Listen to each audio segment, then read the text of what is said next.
نحمده ونصلي على رسوله الكريم اما بعد فاعوذ بالله من الشيطان الرجيم بسم الله الرحمن الرحيم رب اشرح لي صدري ويسر لي امري واحلل عقدة من لساني يفقهوا قولي۔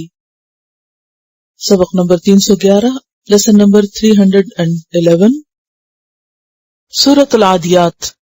اس کے مکی مدنی ہونے میں اختلاف ہے۔ ایک رکوع ہے، 11 آیات ہیں، 40 کلمات ہیں اور 163 حروف ہیں۔ بسم اللہ الرحمن الرحیم۔ والعادیات ضبحا، قسم ہے سرپٹ دوڑنے والیوں کی۔ ضبحا، ہانپتے ہوئے۔ عادیات، عادیتن کی جمع ہے، اور عادیتن کا لفظ عین دال واو سے ہے۔ عدون کہتے ہیں تیزی سے دوڑنے کو، اور عادن کہتے ہیں تیز دوڑنے والا، اور عادیہ تیز دوڑنے والی۔ اب کیا چیز ہے یہ تیز دوڑنے والی اور کن کی طرف اشارہ ہے؟ اس کے 2 معنی کیے گئے، نمبر 1 گھوڑے اور نمبر 2 اونٹ۔ اب آپ کے ذہن میں آ رہا ہوگا کہ گھوڑے تو مذکر ہوتے ہیں، تو پھر ان کے لیے مؤنث کا لفظ یہاں کیوں آیا؟ اور اسی طرح اونٹ بھی، تو ان کے لیے عادیات کیوں آیا؟ تانیث کیوں ہے اس میں؟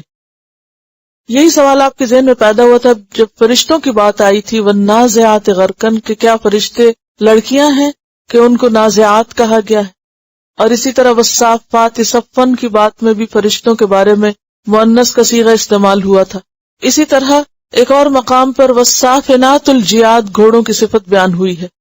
یہ سب مؤنث کیوں ہے؟ تو بات یہ ہے کہ یہاں پر موصوف محذوف ہے، یہ صفات ہیں۔ موصوف کون ہے؟ موصوف گھوڑے ہیں۔ اور غیر عاقل کی جمع کیا ہوتی؟ پڑھا تھا نا آپ نے یا نہیں پڑھا؟ کیا ہوتا ہے؟ مؤنث ہوتی ہے، اور جمع ہو اگر موصوف تو پھر صفت بھی کیا ہوگی؟ گھوڑے غیر عاقل ہے نا، ابل بھی غیر عاقل ہے۔ تو غیر عاقل جب جمع ہوتا ہے، غیر عاقل جب جمع ہوتا ہے تو پھر اس کی صفت کیا آتی؟ مؤنث آتی۔ تو یہاں موصوف کا تو ذکر ہی نہیں۔ اچھا، اردو میں لفظ موصوف استعمال ہوتا ہے نا، کیسے ہوتا ہے موصوف؟ بعض اوقات ہم کسی کا نام نہیں لیتے تو اس کو موصوف کہہ کے پکار دیتے ہیں، یعنی جس کا ذکر ہو رہا ہے، جس کا وصف بیان ہو رہا ہے۔ تو یہاں موصوف گھوڑے ہیں، گھوڑوں کا وصف بیان ہو رہا ہے، اور گھوڑے کی جمع ہے یہ عادیات، جمع کے طور پر صفت آئی ہے۔ اور عادی ہوتا ہے تیز دوڑنے والا، سرپٹ دوڑنے والا۔ اور اس کے بعد کیا لگایا گیا؟ ضبحا۔ ضبح کہتے ہیں ہانپنے کو۔ ضبح الفرس ہوتا ہے گھوڑے کا سرپٹ دوڑتے وقت اپنے جوف سے آواز نکالنا۔ کبھی گھوڑوں کے نتنوں کو پھولتا ہوا دیکھا ہے دوڑتے ہوئے؟ اور اس میں تیز سانس کی آواز جو ہوتی ہے وہ ضبح ہوتی۔ بعض اوقات گھوڑے ہنہنا رہے ہوتے ہیں، اس کے لیے سواد ہے لام کا لفظ استعمال ہوتا ہے، سہل، اس کو سہیل کہتے ہیں، سین سے نہیں سواد سے، گھوڑے کا ہنہنانا۔ تو سرپٹ دوڑنے والے گھوڑے جو پھنکارے مارتے ہیں، پھنکارے مارتے ہوئے دوڑتے ہیں، ہنہناتے ہوئے نہیں، کیا کرتے ہوئے؟ ہانپتے ہوئے، ان کی قسم ہے۔ اور بعض نے کہا یہاں مراد اونٹ ہے، دوڑتے ہوئے اونٹ جو ہانپ رہے ہوتے ہیں۔ لیکن بات یہ ہے کہ یہاں مراد گھوڑے ہی ہیں، کیونکہ گھوڑا ہی ہانپتا ہے، اونٹ ہانپتا نہیں ہے۔ جانوروں میں صرف 2 جانور ہیں جو ہانپتے ہیں، ایک گھوڑا اور دوسرا کتا، 2 ہی جانور ہیں، تو اس لیے مراد یہاں پر گھوڑے ہی ہیں۔ والعادیات ضبحا، یاد رکھیے کہ یہ سورت اپنے الفاظ میں بہت نئی ہے، یہ الفاظ پیچھے استعمال نہیں ہوئے، عادیات کا لفظ پیچھے نہیں آیا، ضبحا کا لفظ پہلی دفعہ آ رہا ہے۔ فالموریات قدحا، فالموریاتی، پھر آگ نکالنے والیاں، اور ہم اردو میں محاورے کے لیے ترجمہ کریں گے آگ نکالنے والے، کیونکہ اشارہ ہے گھوڑوں کی طرف۔ اور موریات کا لفظ جو ہے یہ موریتن کی جمع ہے، ایرا ان سے، پتھر پہ پتھر مار کے یا رگڑ کے آگ نکالنا، جیسے چکماک وغیرہ سے چنگاری نکلتی۔ اور قدح کا معنی ہے ٹاپ مار کے، رگڑ کر، یعنی وہ گھوڑے جو پتھریلی زمین پہ چلتے ہیں تو ان کے سموں کی رگڑ سے چنگاریاں نکلتی ہیں، کیونکہ وہ نال ہوتے ہیں نا گھوڑے کے پاؤں کے نیچے، تو وہ جب پتھر کے اوپر تیز دوڑنے کی وجہ سے زور سے ہٹ کرتے ہیں اور اس کے اوپر رگڑ کھاتے ہیں تو اس کے اندر سے چنگاریاں اڑتی ہیں۔ کبھی آپ نے یہ تجربہ کیا پتھر پہ پتھر مار کے آگ نکالنے کا؟ بچپن میں ہم نے کیا تھا۔ چکماک کا پتھر ہوتا ہے نا، اگر اس کو ایک کے اوپر ایک مارے تو اس سے چھوٹی چھوٹی چنگاریاں، جب دیا سلائی اور آپ کے لائٹر وغیرہ نہیں تھے تو آگ جلانے کے لیے پتھر استعمال ہوتے تھے، یا مخصوص قسم کے درخت ہوتے تھے مرخ اور افار کے عربوں میں کہ جن کی ٹہنیوں پہ ٹہنی ماری جاتی تو اس میں سے بھی آگ نکلتی تھی. تو اللہ سبحانہ تعالیٰ نے انسانوں کے لیے ہر دور میں آگ جلانے کا انتظام کیا ہوا. اور اب بھی آپ دیکھیں کہ دیا سلائی میں بھی کیسے ہوتا ہے، رگڑ لگا کے آگ نکالی جاتی. تو ان گھوڑوں کی قسم کھائی گئی کہ جو خوب تیز دوڑتے ہیں اور دوڑتے ہوئے پاؤں کی رگڑ سے چنگاریاں نکالتے ہیں، سپارک نکلتے ہیں. اور یہاں اشارہ ہے کس چیز کی طرف؟ دراصل ان کے تیز دوڑنے کی طرف، کہ بہت زیادہ تیز دوڑتے ہیں. فالمغیراتی، پھر غارت گری کرنے والے. مغیرات کا لفظ جو ہے اغارہ یغیر اغارتن سے ہے، اور اس سے مصدر غارتن بھی آتا، غارت گری کرنا. اسی سے لفظ غیر بھی ہے جو اپنے میں سے نہ ہو، غیر المغضوب علیہم. مغیرہ کا نام بھی آپ نے پڑھا ہوگا، مغیرہ بن شعبہ. تو مغیر ہوتا ہے غارت گری کا. غارت گری کیا ہوتی ہے؟ کسی پہ حملہ آور ہونا. فالمغیراتی، پھر ٹوٹ پڑنے والے ہیں، غارت ڈالنے والے ہیں، حملہ آور ہونے والے. اصل میں حملہ آور ہونے میں وہ بات ہی نہیں جو غارت گری میں ٹوٹ پڑنے پہ، کیونکہ شدت کا احساس دلایا جا رہا ہے کہ شدید کام کا. صبح، صبح کے وقت، کیونکہ عربوں کے ہاں عام طور پر غارت گری صبح کے وقت ہوتی تھی، کیونکہ اس وقت لوگ غفلت کا شکار ہوتے تھے. تو جو قبیلے لوٹ مار کرتے تھے وہ صبح کے وقت حملہ آور ہوتے. فَأَثَرْنَ، پھر اٹھانے والے بھی ساتھ اس کے نقع غبار، خاک، گردرہ. یعنی تیز دوڑنے کی وجہ سے جب وہ کسی میدانی زمین سے گزرتے ہیں گھوڑے تو کیا ہوتا ہے؟ خوب تیز دھول اڑتی ہے. کبھی آپ نے دیکھا ہوگا گھوڑوں کی دوڑ کو کہ جس کے پیچھے غبار کے مرغولے اڑ رہے ہوتے ہیں، تو وہ بھی تیز ان کی ٹاپوں کی وجہ سے. یعنی اگر وہ پتھر پہ دوڑے تو رگڑ سے چنگاریاں نکلتی ہیں، عام زمین پہ دوڑے تو دھول اڑتی. ان کی پوری قوت کے ساتھ ان کے ایکشن اور ان کے کام کو واضح کیا گیا ہے یہاں. فَوَسَطْنَ بِهِ جَمْعًا، پھر وسطنا، وسط کا کیا مطلب ہوتا ہے؟ درمیان. وسطنا، وسط کا معنی ہے درمیان میں گھس جاتے ہیں. پھر گھس جاتے ہیں بِهِ ساتھ اس کے، جمعا جماعت میں، گروہ میں، لوگوں کے اندر، فوجوں میں. ان الانسان لربہ لکنود، بے شک انسان اپنے رب کا بڑا ناشکرا. یہاں گھوڑوں کے کارناموں پر قسم کھائی گئی کہ دیکھو گھوڑے اپنے مالک کے کس قدر وفادار ہیں. انسان گھوڑوں سے کیسے کیسے کام لیتا ہے. ایک جانور اپنے مالک کے لیے کتنی محنت کرتا ہے کہ جب وہ اس کو دوڑاتا ہے تو سرپٹ دوڑتا ہے، اور اتنا دوڑتا ہے کہ ہانپنے لگتا ہے. دوڑتے ہوئے ہانپنے کا مطلب کیا ہے؟ کہ اپنی پوری قوت سے دوڑا اور سانس بھی چڑھ گیا پھر بھی نہیں رک رہا، پھر بھی دوڑتا چلا جا رہا ہے. والعادیات ضبحا، ہانپ ہانپ کے دوڑ رہے ہیں، اور پھر اتنی تیزی سے دوڑ رہے ہیں کہ زمین سے چنگاریاں اٹھ رہی ہیں، اور اس کے باوجود نہیں رکتے، پھر بھی دوڑتے جاتے ہیں اور اپنا مقصد پورا کرتے ہیں، اور جا کے غارت گری ڈالتے ہیں اور اپنی جان کو خطرے میں ڈال دیتے ہیں. اور صبح کے وقت، یعنی رات کو سوئے نہیں رہتے بلکہ رات بھر تیاری کر کے جاگ کر صبح سویرے جا کے اپنا کام کرتے ہیں. فَأَثَرْنَ بِهِ نَقْعًا، اور پھر فوجوں میں اس طرح گھس جاتے ہیں کہ وہ خوب غبار اڑتا ہے، اور وہ اپنا کام پوری دل جمعی کے ساتھ کرتے ہیں، اپنے مالک کے لیے انتھک محنت کرتے ہیں. لیکن انسان اپنے مالک کے ساتھ کیا رویہ کرتا ہے؟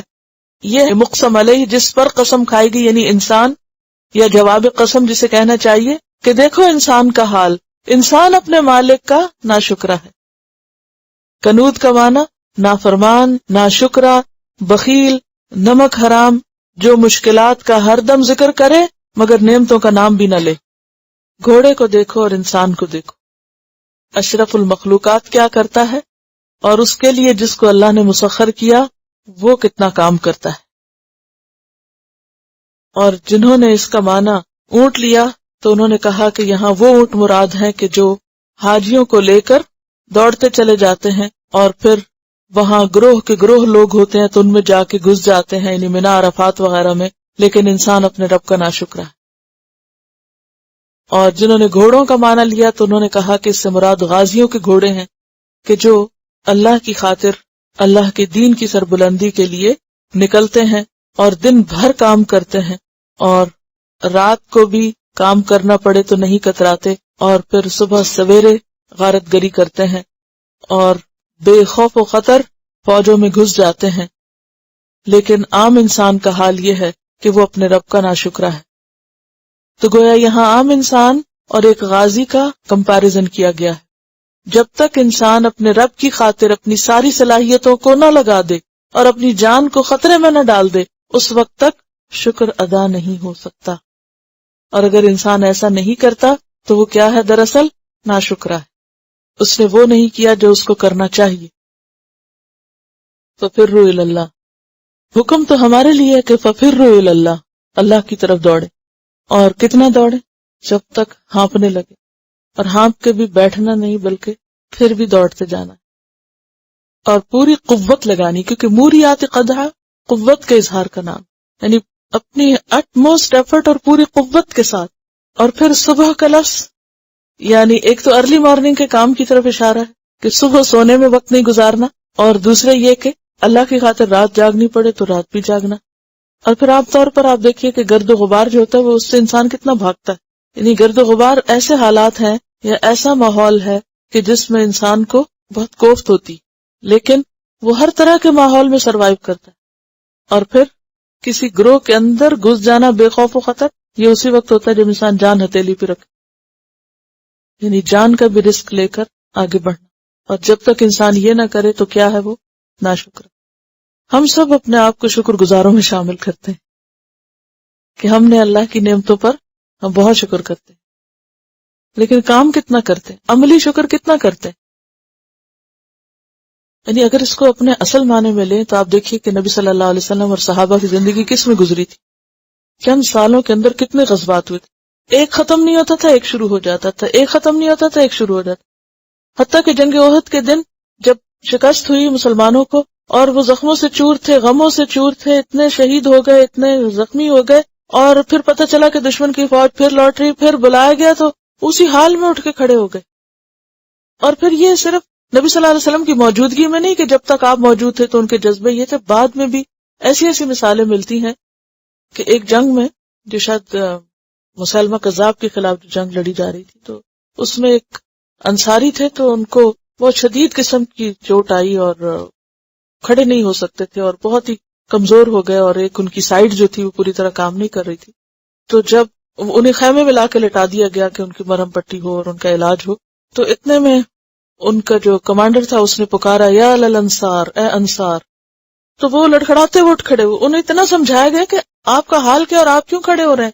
ان کا کہ نہیں، جب مجھے پکار دیا گیا ہے تو کیا میں انصار میں سے نہیں؟ ان کا نہیں، آپ بیمار، اللہ نے آپ کو معذور کیا. ان کا نہیں، میری ضرورت ہے اور مجھے جانا. اور وہ اس حال میں اٹھ کے چل پڑتے ہیں.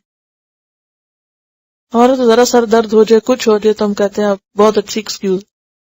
اپنی جان کا بھی خیال کرنا چاہیے، اپنا بھی کچھ حق ہے. آپ دیکھیے کہ ہم لوگ کیا کرتے ہیں، کمپیوٹر کے آگے بیٹھے ہوئے ٹائپ کر رہے ہیں، یہ کیا ہے؟ یہ کوئی کام ہے؟ یہ کوئی کام نہیں ہے. یہ کلاس میں بیٹھے ہوئے بولتے رہتے ہیں، یہ سنتے رہتے ہیں، یہ کیا کام ہے؟ یہ بھی کوئی خاص کام نہیں ہے. ٹھیک ہے، یہ بھی ایک محنت ہے، لیکن آپ دیکھیے کہ ان صحابہ نے کس طرح جسمانی تکلیفیں اٹھائی، جسمانی زخم. ان کو پتا تھا ہم جنگ میں جا رہے ہیں اور ہمارے ہاتھ کٹیں گے، ہمیں تیر لگیں گے، ہمارا خون نکلے گا، ہماری جان بھی جا سکتی ہے. اس کے باوجود وہ کس طرح کس جذبے کے ساتھ جاتے تھے. اگر ہمیں کو بتائے چلو فلاں جگہ جہاں تمہاری جان جا سکتی ہے، سچ بتائیں ہمیں سے کتنے لوگ اٹھیں گے اور کتنے چلیں گے؟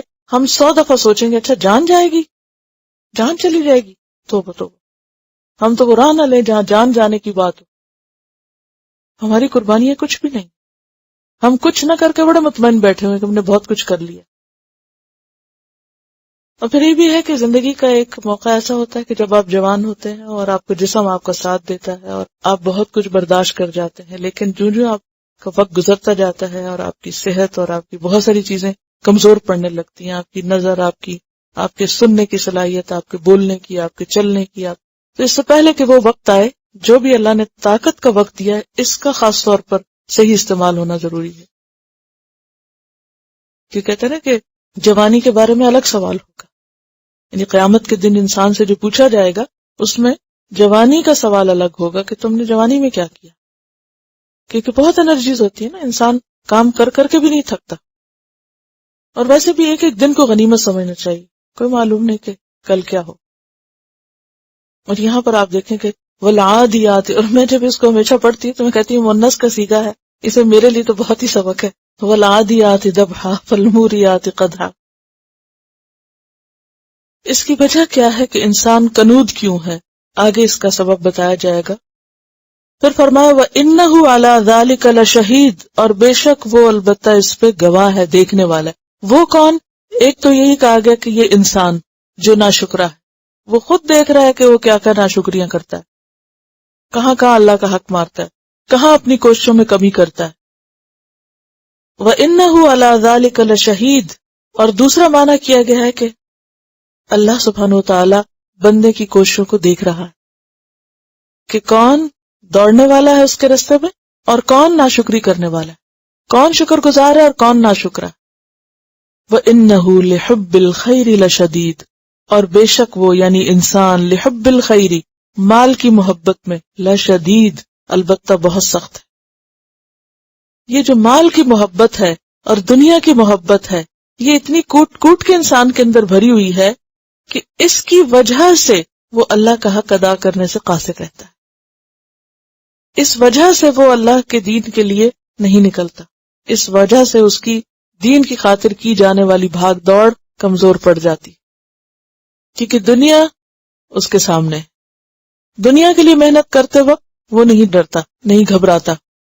آپ دیکھیے کہ آج کے دور میں گھوڑے نہ صحیح تو فراٹے بھرتی گاڑیاں جو ہیں وہ کیا ہیں، وہ بھی تو گھوڑوں کی طرح ہی ہیں نا، وہ بھی اسی طرح ہی دوڑ رہی ہیں سڑکوں پر، لیکن کس چیز کے لیے دوڑ رہی ہیں؟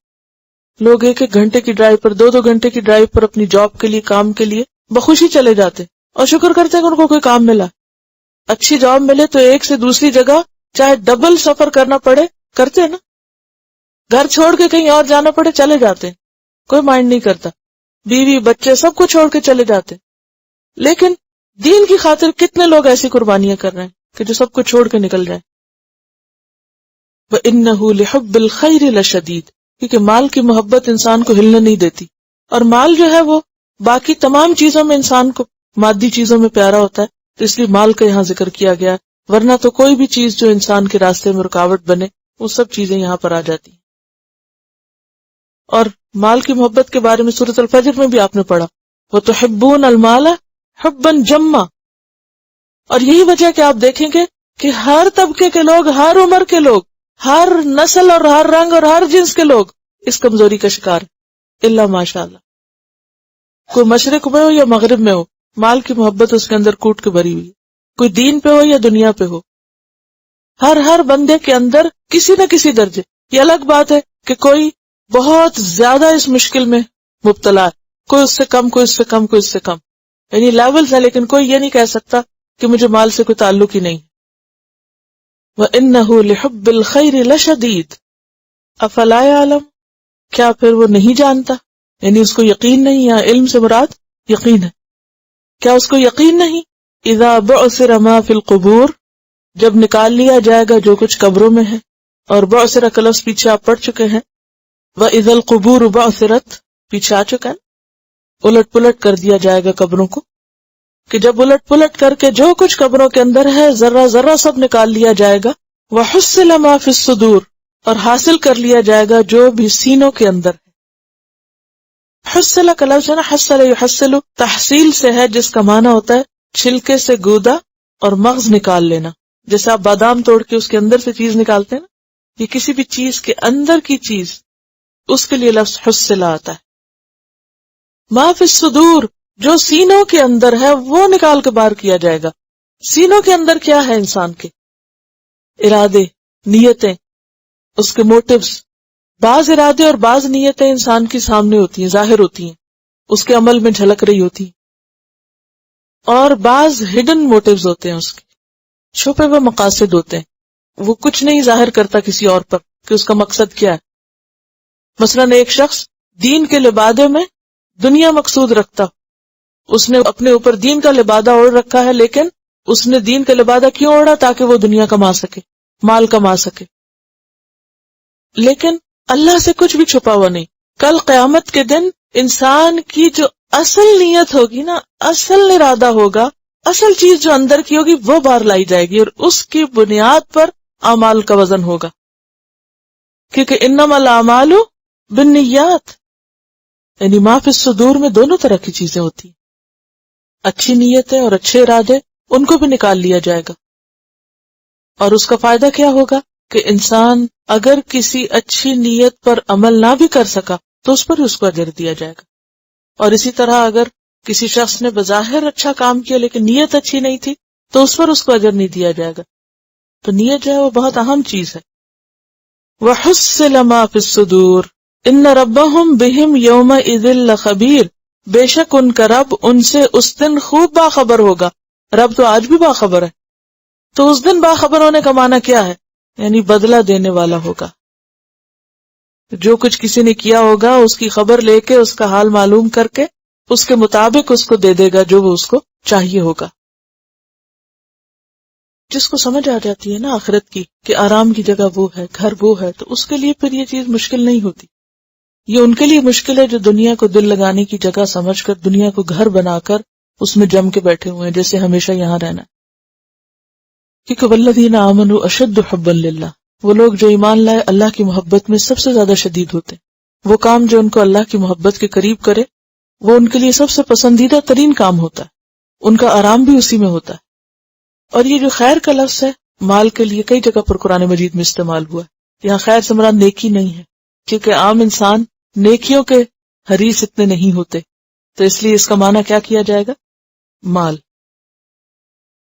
اس صورت کو اور پچھلی صورت کو ملا کر دیکھے تو اس سے کیا پتہ چلتا ہے کہ انسان کو اللہ کے راستے میں اپنی جان، مال اور قوت جو ہے اس کی، یعنی جو کچھ بھی ہے اس کے پاس، وہ سب لگا کے یہ ثابت کرنا ہوگا کہ واقعی وہ اس کا بندہ ہے اور واقعی اس سے وہ سب سے زیادہ محبت کرتا ہے اور اس کی خاطر ہر چیز قربان کر سکتا ہے. تلاوت. بسم اللہ الرحمن